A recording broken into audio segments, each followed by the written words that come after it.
Okay, so this is what I'm gonna do. This was actually the top of a hot water heater. The part of the hot water heater that goes out the top in the center, and that fits that radius on the inside of that pretty good. So then what I'm gonna do, this is why I cut it in half. Take a couple strips of metal and stick in there and weld it together. So then I'll have what I need. Okay, so this is how I'm gonna do it. Take a piece of this, and this is 5.5 inches wide. So I'm gonna make this 7.5 inches wide. Then I'm gonna center this in there. I'll draw it and cut out the hole. Then I'll take the pipe, put it in so that it fits like I want it to. And put the pieces of metal on the sides, right? Until it's a complete oval.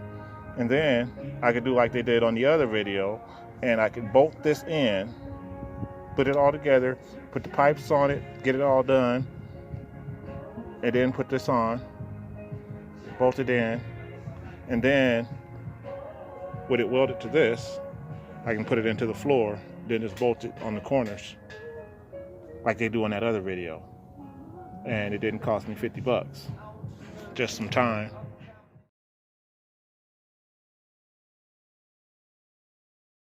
Okay, so this is what I end up with. And this is the plan. Take this, and it sits on there like that. Then the heater will sit on top like that.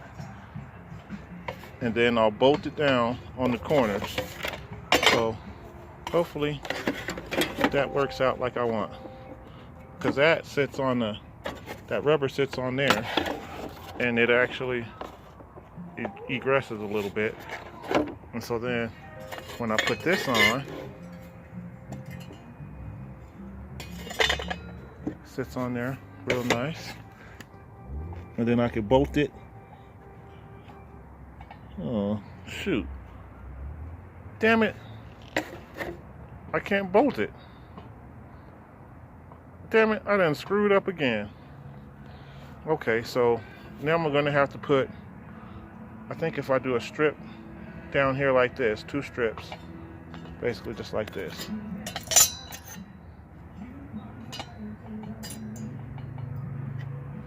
Put a strip and another strip,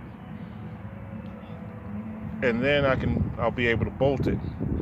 And as long as I don't get in the way of the fuel line and the 2 ports, it should work. I think I might take the piece that I cut out, because I cut it out in one piece, and then I can just do that. Yep. Damn it. Screwed up. Can't believe I screwed up again.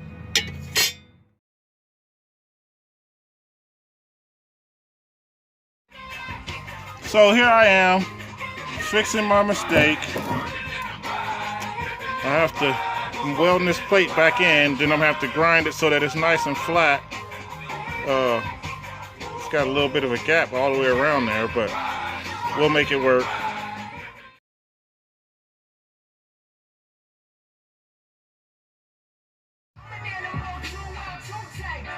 There it is. It's not perfect. Got a couple holes in it, but it's gonna hold that heater just fine. Nice. I'm happy.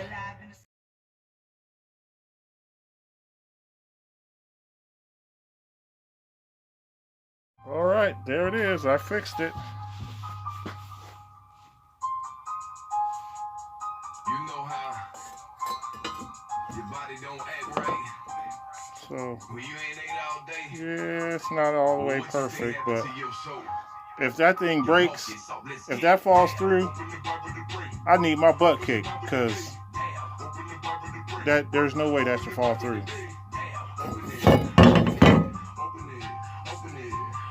Yep. So I hope I can get this thing mounted up. We'll see what happens next.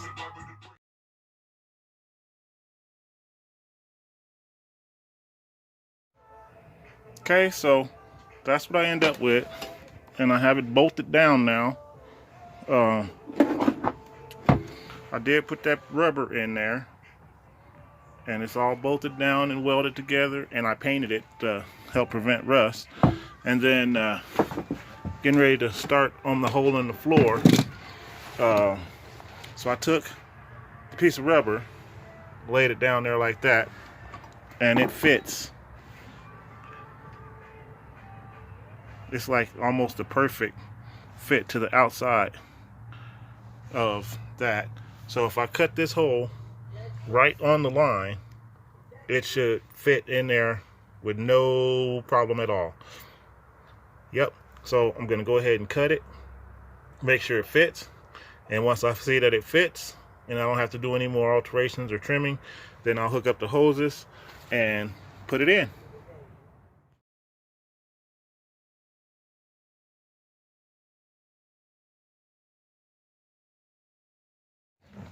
If I had a hole saw that was big enough, I would just take and cut that radius with the hole saw. And if it was big enough, I would do both the radius with the hole saw, and then I just have the little straight section to cut out. But I don't have a hole saw that's a 3-inch hole saw, so I'll be doing it with the jigsaw instead.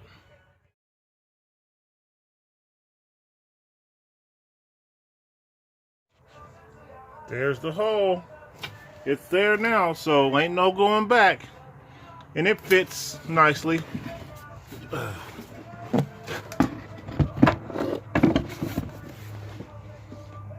So there we go. Fits in there real nice. So now what I'm gonna do is I'm going to put something, I'm gonna paint it for one, so that I don't have to worry about rust. I might even put a little silicone on there. Nice little thick bead of silicone all the way around from the top and from the bottom, so that it's good and secure. I'll have to find some heat resistant silicone, because that'd be kind of weird to be in here and you start smelling something burning and find out it's the silicone that you used. So yeah, I'm gonna find some heat resistant silicone and put on there top and bottom, and we should be good.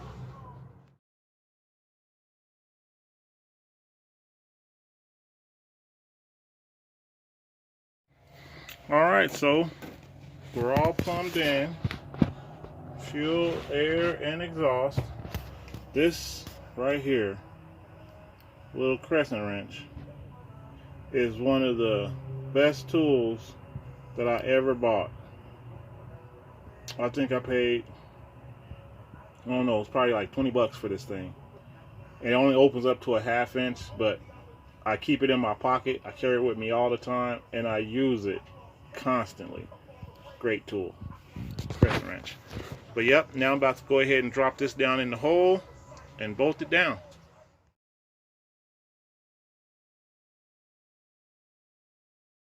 If you look right here, that actually goes down underneath the van, so I'm able to run the wire for the fuel pump right through there, and then I'll just come out and then I'll go under, and then this hole here underneath the van, I can pull the fuel pump wire right through there.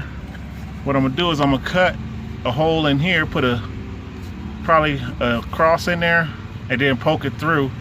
Put a cross in here and poke that wire through there, and then probably just put some silicone around it to seal it back up.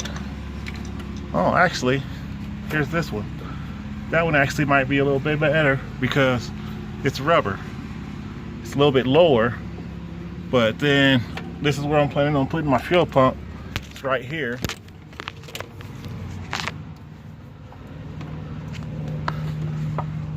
Pretty much like that on this frame rail behind the gas tank. And then here's the heater right here. And so then I'll just run the line right along that seam there, put some holes and run it along there. And I'm gonna have to shorten it quite a bit in order and put it right here. And so it'll just come from there right to here, there, and then my fuel line, I'm bringing it under. Here it is. And so I'll just run it right across the top of the fuel tank and come and plumb right in. So as long as I don't have an issue pulling out of the tank up front or the fuel return line, this will be fine. Otherwise, I'm gonna have to probably end up, if it doesn't work, I'll put a hole in here somewhere and put a tube in and just suck straight out of the tank, because I don't know what all this is and if fuel is in it or not. I have no idea how that all works, so I'm not gonna fool with that at all. I'd rather just make a new hole and plumb it in there as opposed to dealing with this.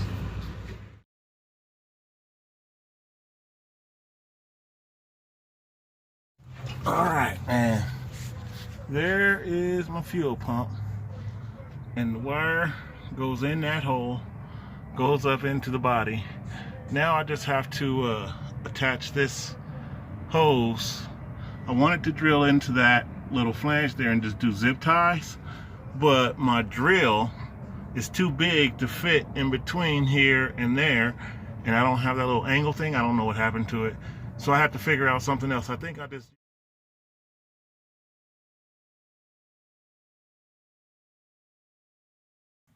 It's a piece of that from right there, like that, cut into sections. Okay, so these are the brackets that I made to hold up my fuel line, and I'm just gonna screw them in just like this. Put them up. I'll drop the screw, and so it sits just like that and holds that fuel line up out the way, and I put tape on it so then it's nice and tight. And I'm pretty sure this is gonna work out just fine to hold that fuel line out the way. Yep, so I'll show you what it looks like when I'm finished hanging up. So there it is. Did 2 of them. Tuck it nice and out the way.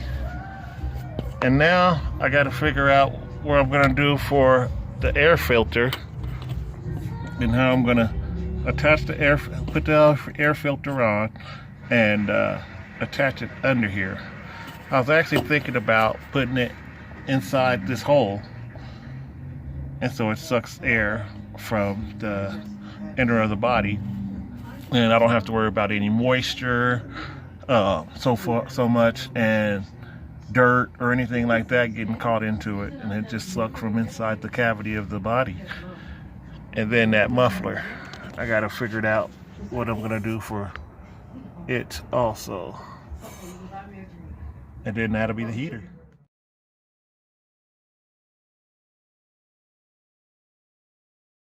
So here is my heater finished. See, I got that, and then I braced the exhaust with that so that don't go nowhere.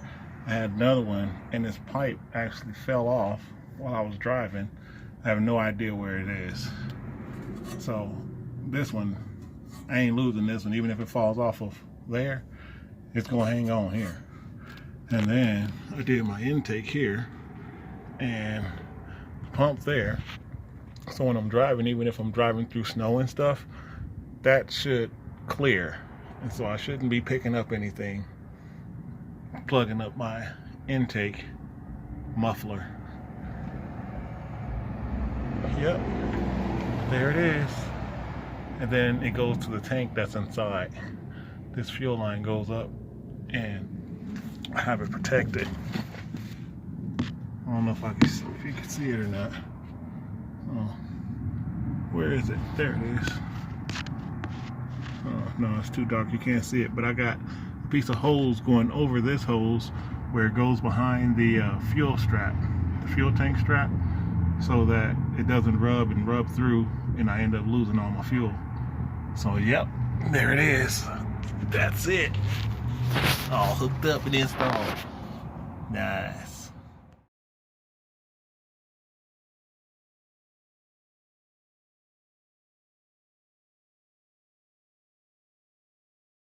What I ended up doing, this is what I ended up doing for the fuel for that diesel heater that I have. This setup came with the tank and not the little thing that hooks to the fuel tank.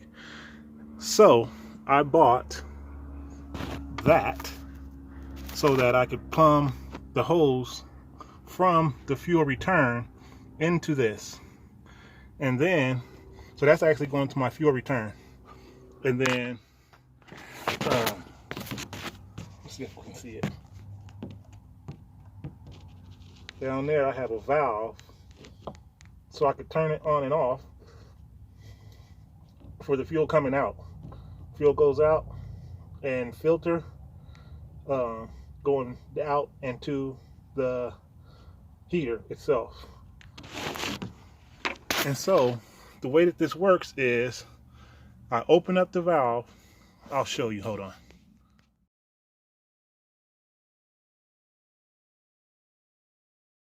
Okay, so see right here, see if I can get my hand in there, right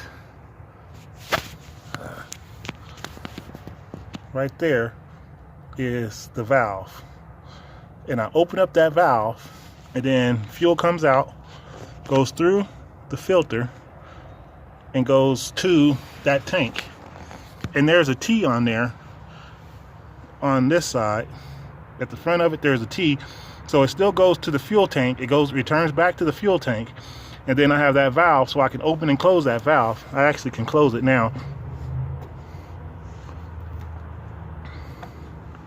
because originally, in order to prime it, when I primed it, I put a clamp on the hose that goes to the fuel tank. So I pinched it, so then all the fuel would go through and prime the return line and prime up this line that I have going to that tank. Once I had it primed, I was able to take that clamp off, and it would still continue to fill the tank and go to the return. It takes a while for it to fill up, so I don't have to put a fuel nozzle in my van to fill it up. I just fill it up while I'm driving. But the bad thing is I have to come out here and close that valve once it's full.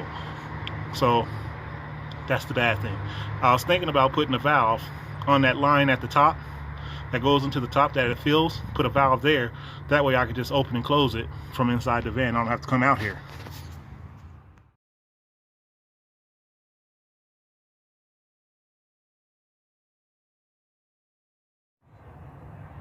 Okay, so on this Chinese heater, I never seen nobody ever do it like this, so I'm gonna try this. See this valve right here? Okay, I'm putting this valve into the fuel return line, so if I need to, I can shut off the fuel to that heater and turn it back on. And then I put my fuel filter right here so I can kind of check. And then I'm running it underneath the vehicle, and I'm gonna prime it now because the hose that I'm using is a little bit different. It's a solid hose. I'm gonna prime it into this bucket, and then once I get fuel coming out, then I'll put the pump on after I get fuel out of the line. And then I'm gonna run it. I'm gonna run the vehicle with that open so I can check to see if the pressure leaks by.